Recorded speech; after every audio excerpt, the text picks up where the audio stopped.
टाक पिशवी माहिती आहे टाक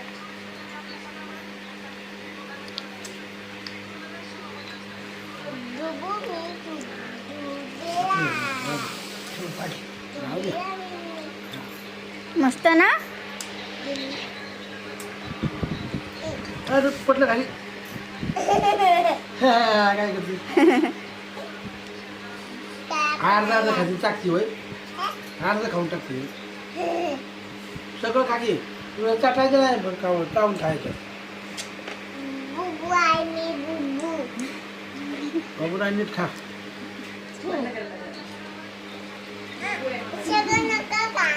तुझं नको खाऊ बघितलं कसं आहे नेमकं काय हे आपण टाकू का ते? सगळं हातात पकडलंय. तुला खाऊ मला खाऊन द्यायला पुढे